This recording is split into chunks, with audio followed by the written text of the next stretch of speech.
হ্যাঁ, সর্বনাশ! রাজকোষাগার যে দেখছি একেবারে খাঁ খাঁ করছে। ও, হালচাল যা দেখছি তাতে মনে হচ্ছে এখনো তো খাজনাই জমা পড়েনি। এদিকে কয়েক মাস পরই তো আবার নবাব লোক পাঠিয়ে খাজনা তলব করবে। না না না, এক্ষুনি ব্যবস্থা না নিলে নবাবের সামনে নাকখত দিতে হবে। আর নবাবের যা মতিগতি, সিংহাসন থেকেও নামিয়ে দিতে পারে। ওরে বাবা, ভাবলে কেমন যেন শিউরে শিউরে উঠছি।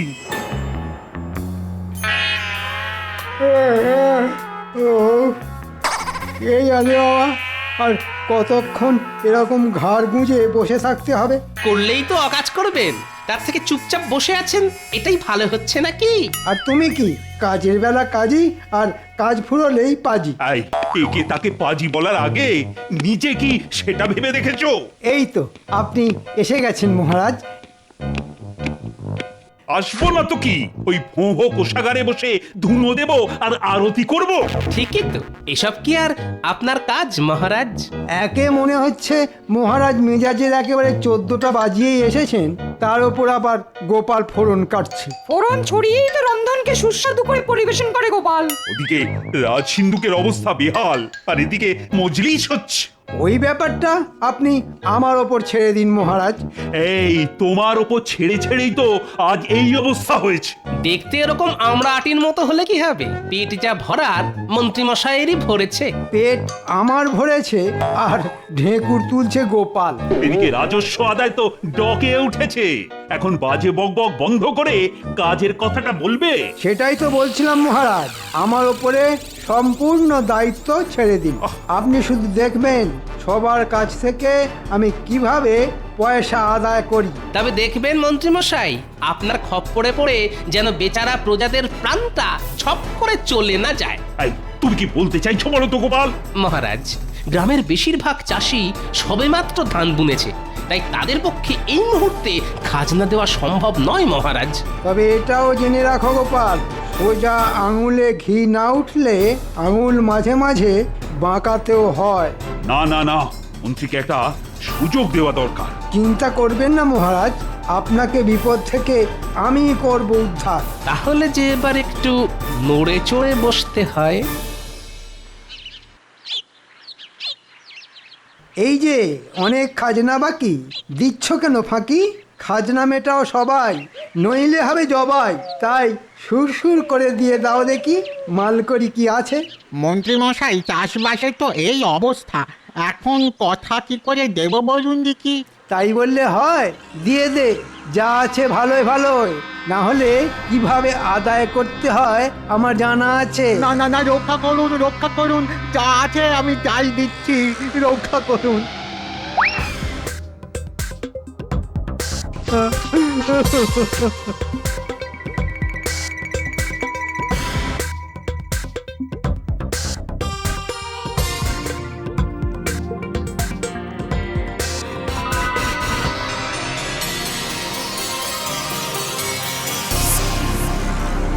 এই যে বেশ তো রসে বসে আছো, ওদিকে মহারাজের খাজনা ভরার কি হবে?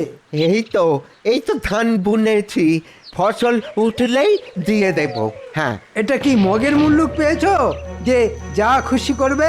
না না, আমি থাকতে ওসব চলবে না। আমি আমি কথা দিচ্ছি মন্ত্রী মশাই, আমি কথা দিচ্ছি। কথা নয়, টাকা দাও। আরে হাঁ করে দেখছিস কি? যা ঘরে ঢুকে কেড়ে নে।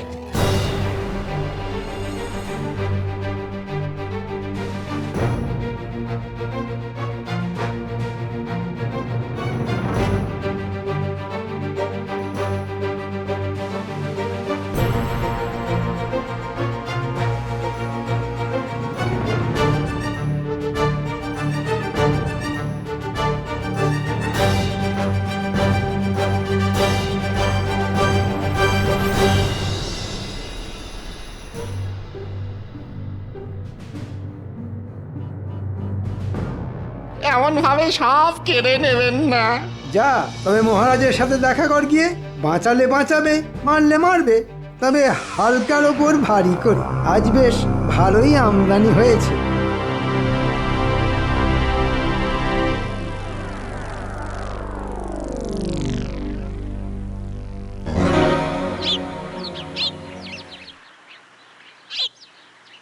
আমাদের সমস্যার কথা একজনই শুনবে। ঠিক বলেছিস।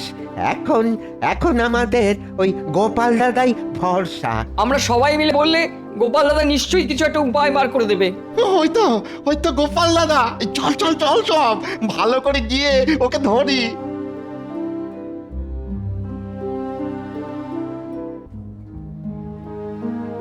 গাঁ থেকে যে একেবারে দল বেঁধে সবাই আসছে।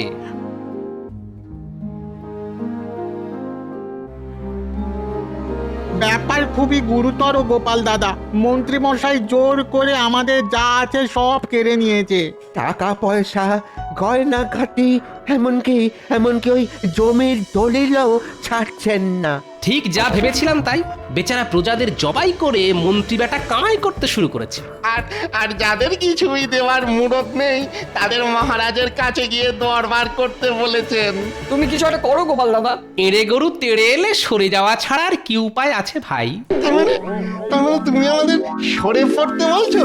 না না, এখনই নয়, তবে বলা তো যায় না কখন যে কি হয়ে যায়। তবে আপাতত তোমাদের এই সমস্যার কথা মহারাজকে গিয়ে জানাবো। তাতে কি কোনো কাজ হবে? কাজ যাতে হয় সেই চেষ্টাই করব আমি। মন্ত্রীমশাই যে জোর করে সবার ঘাড় মোটকে মালকড়ি সটকাচ্ছেন সেটাও ফাঁস করে দেব। দেখ কি হয়। হ্যাঁ হ্যাঁ, দেখি কত তাড়াতাড়ি তোমাদের এই সমস্যার সমাধান করা যায়। তবে তার আগে মন্ত্রীমশাই যেমন বলেছেন তেমনটি করো। কি করব গোপাল দাদা? কেন, ঝপ করে গিয়ে খপ করে মহারাজের পা দুটো ধরে ফেলো। বেশ বেশ, তাহলে আমরা এখন আসি গোপাল দাদা। হ্যাঁ, আমরা এখন আসি। হ্যাঁ হ্যাঁ, এসো সবাই। ওহ, এদিকে বেচারাদের অবস্থা দিন আনি দিন খাই, আর ওদিকে মন্ত্রী মশাই তো নয় যেন সাক্ষাৎ কসাই।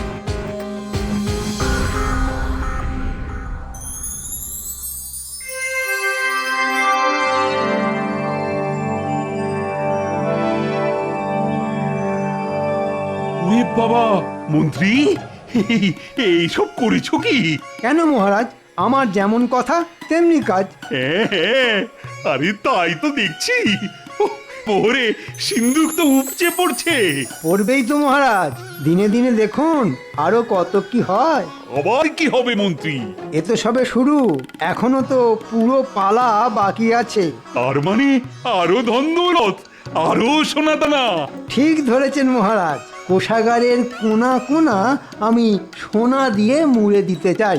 ও, কি বলছো কি মন্ত্রী?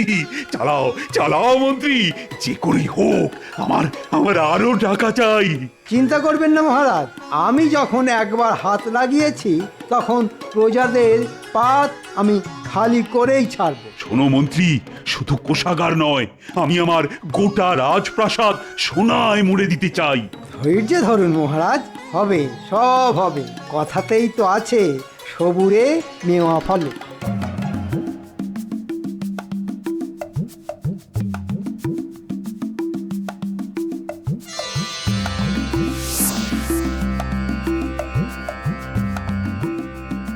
আরে বাস, রাজসভার বাইরে তো দেখছি প্রজাদের লম্বা লাইন। তার মানে যারা খাজনা দিতে পারেনি তারা সবাই এসে জড়ো হয়েছে। যাই দেখি রাজসভায় মহারাজ এদের কেমন খাতির করে, আর প্যাকাল মন্ত্রী বসে বসে কেমন প্যাচ পাকায়।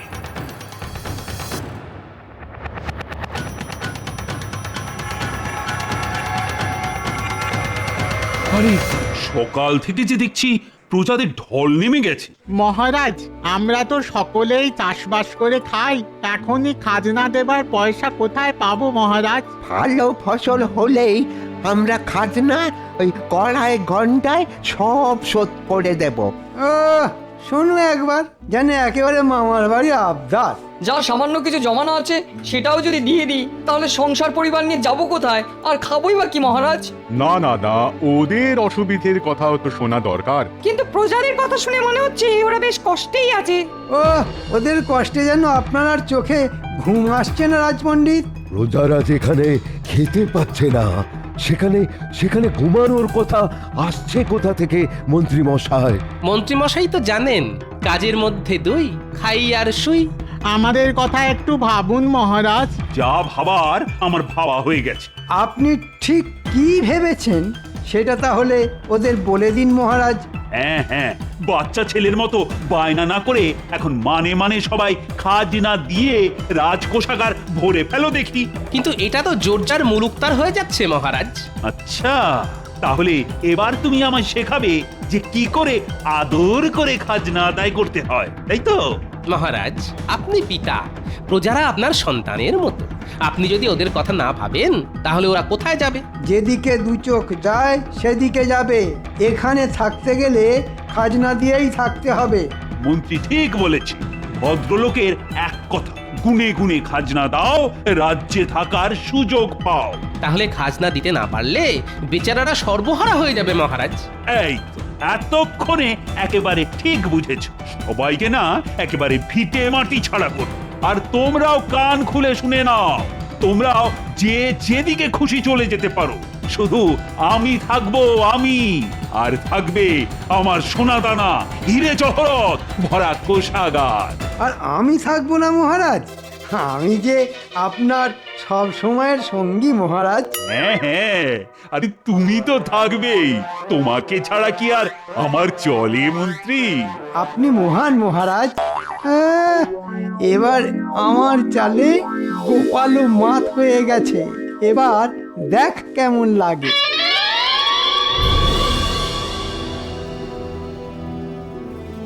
আমার তো চিন্তা হচ্ছে এই ভেবে যে মহারাজ ক্রমশ স্বৈরাচারী হয়ে উঠছেন। প্রজাদের ভালোর কথা ভুলে গিয়ে মহারাজ তো মূর্খের স্বর্গে বাস করছেন। মন্ত্রী মশাই যেমন বোঝাচ্ছেন মহারাজও তেমনিই বুঝছেন। ওই মন্ত্রী মশাইয়ের পাল্লায় পড়েই তো মহারাজ গোল্লায় গেলেন। মহারাজ লোভের বশে জ্ঞান শূন্য হয়ে সবাইকে রাজ্য থেকে তাড়িয়ে দিতে চাইছেন। প্রজাদের কাছ থেকে ওই জোর করে কেড়ে নিতে আমারও মন চাইছে না। মা, মহারাজের আবার হলো কি? আমি তো তখন থেকে বসে তাই ভাবছি। তাড়াতে আর কি বাকি রেখেছে সভাকবি? যা বলার তা তো মহারাজ মুখের উপর বলেই দিয়েছেন। পোষালে থাকো, না হলে আসো। প্রজারা দলে দলে রাজ্য ছেড়ে বেরিয়ে যাচ্ছে।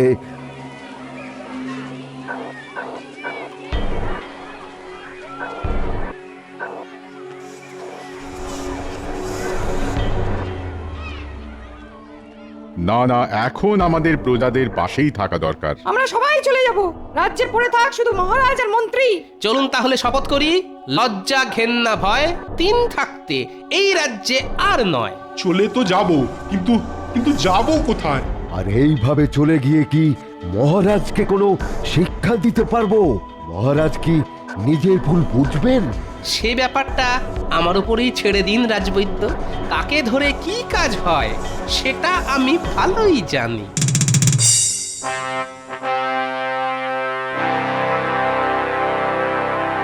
ব্যাপার কি উজির?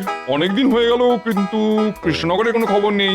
কার খবর নেবেন জাহাপানা? হ্যাঁ, কার খবর নেবেন? কৃষ্ণনগরের প্রজাদের খবর নাকি মহারাজ কৃষ্ণচন্দ্রের খবর? সত্যি কথা যদি শোনো তবে বলি, আমার না গোপালের খবর জানতে ইচ্ছে করছে খুব। সবাইকে ছেড়ে শেষে কিনা গোপাল? ওরে বাবা, গোপালকে দিয়ে শেষ, গোপালকে দিয়ে শুরু। সব কাজে ওই তো নাটের গুরু। সে অবশ্য আপনি ঠিকই বলেছেন।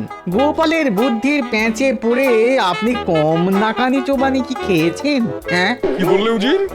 আমি তো কত কি বলি জাহাপানা, সব কথা কি আর শুনতে হয়? হ্যাঁ, কারোর কথা শুনুন না শুনুন, আমার একটা আর্জি যে আপনাকে শুনতেই হবে জাহাপনা। আরে আরে আরে গোপাল যে, এই দেখো দেখো, আমি তো এক্ষুনি তোমার কথাই ভাবছিলাম।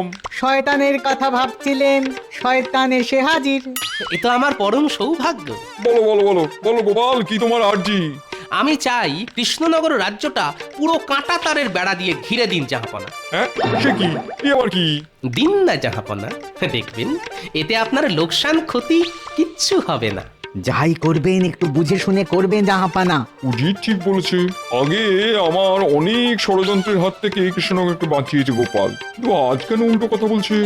বলছি তার কারণ এখন মহারাজ কৃষ্ণচন্দ্রেরও একটা শিক্ষা পাওয়ার দরকার আছে। তোমার বুদ্ধির জোর আমার খুব ভালো করেই জানা আছে।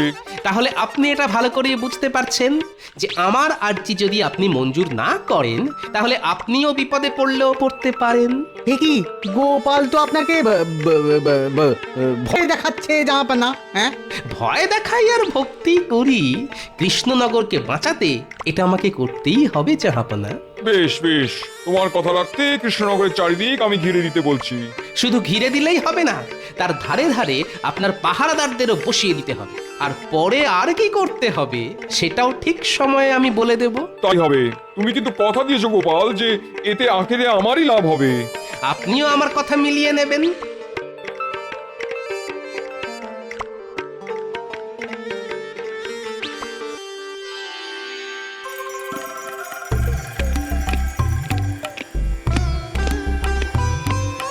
আপনি তো দেখছি বেশ রসে বসেই আছেন মহারাজ।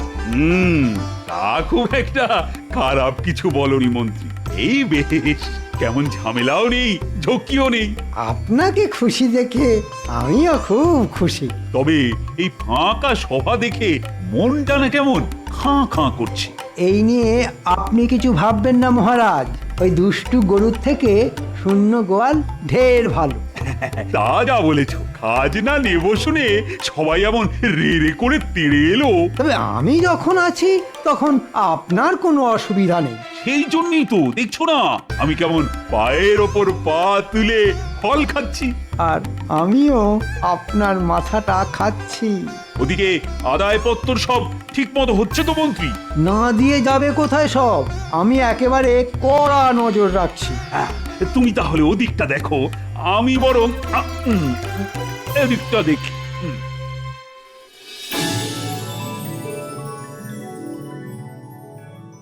না, আর এভাবে পায়ের ওপর পা তুলে বসে থাকতে ভালো লাগছে না। তাহলে কি করবেন মহারাজ? আমার খুব ইচ্ছে করছে আমি নিজে গিয়ে একবার খাজনা আদায়ের ব্যাপারটা দেখি। এই কেলো করেছে, এই আবার কেমন ইচ্ছে? চল, আজ আমি তোমার সঙ্গেই যাব। আমি গেলে দেখবে খাজনা আদায় দ্বিগুণ হয়ে যাবে। ইচ্ছে যখন হয়েছে তখন চলুন।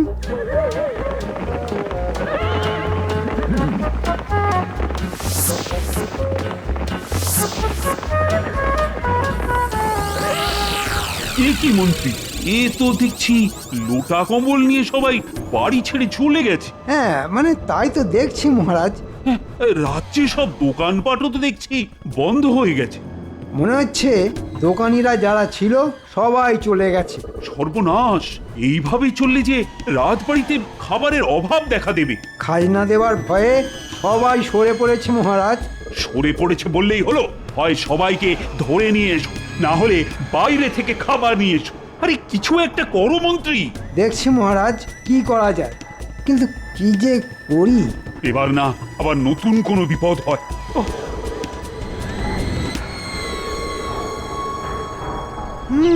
না, এবার ঠেলা সামলা। এতদিন ছিল খাজনা, এবার নতুন বাজনা খাদ্যশস্য জোগাড় করে আনতে হবে। এই মরেছে, এই যে দেখছি ঘিরে দিয়েছে, তার উপর আবার পাহারা বসিয়েছে।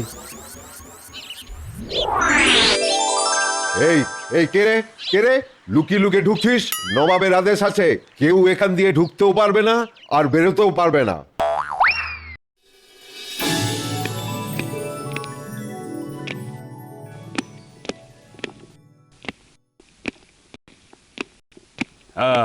তা খবর কি মন্ত্রী? কি আর বলি মহারাজ, খুব একটা যে সুবিধা করা গেল না। কেন কেন, কি হয়েছেটা কি? নবাব কাঁটা তারের বেড়া দিয়ে গোটা রাজ্যকেই ঘিরে দিয়েছেন। হ্যাঁ, সে কি কি সর্বনাশ! নবাবের আদেশ, কাউকে ঢুকতেও দেওয়া যাবে না, কাউকে বেরোতেও দেওয়া যাবে না। ওফ, এবার তো দেখছি বেশ ভালো রকমই জব্দ হয়ে গেছি। নবাবের ফরমান আছে। ও, তার মানে কপালে আরো দুঃখ আছে।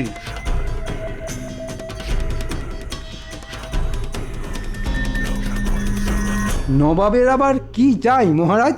হ্যাঁ, শস্যের খাজনা বকেয়া রয়েছে, সেটা যেন এক সপ্তাহের মধ্যে চলে আসে, নইলে নবাব গর্দান নেবে তোমারও আর আমারও। এই যে বিনা মেঘে বজ্রপাত মহারাজ। এই সব কিছুর জন্য তুমি দায়ী। এই দেখুন, এখন যত দোষ সব যেন এই নন্দ ঘোষের। তোমার ভয়ে তো সব প্রজা হাওয়া হয়ে গেছে। এখন আমি শস্যের খাজনা পাবো কার কাছে? আমি তো আপনার মুখ চেয়েই করেছি মহারাজ। না না না, এবার যা করার আমাকেই করতে হবে। ওরে বাবা, একটুতেই কেমন যেন, উফ বাবা, হাঁপ ধরে যাচ্ছে, কিন্তু না, এই কাজ তো আমাকেই করতে হবে। আর তো কেউ নেই। ও ও ও এবার বুঝছেন তো মহারাজ, প্রজারা কেমন মাথার ঘাম পায়ে ফেলে আপনার মুখে হাসি ফোটায়, আর আপনি মন্ত্রীর তালে তাল ঠুকে তাদেরকেই কাঁদতে কাঁদতে ঘর ছাড়া করলেন। আমি আমার ভুল বুঝতে পেরেছি গোপাল। আর এটাও বুঝতে পেরেছি যে এই সব কিছুর জন্য ওই মন্ত্রী বেটাই দায়ী। যাক, দেরিতে হলেও আপনার বুদ্ধি ফিরেছে তাহলে। আর আমি এটা বুঝতে পেরেছি যে সবই তোমারই বুদ্ধি, তাই তুমি প্রজাদের রাজ্যে ফিরিয়ে আনো গোপাল, ফিরিয়ে আনো। সে না হয় আনবো, কিন্তু নবাবকে যে শস্য খাজনা দিতেই হবে মহারাজ। আরে প্রজারা ফিরলেই তো আমি সঙ্গে সঙ্গে নবাবকে সব হিসেবপত্র মিটিয়ে দিতে পারবো। বেশ, তবে সব আগের মতোই হোক।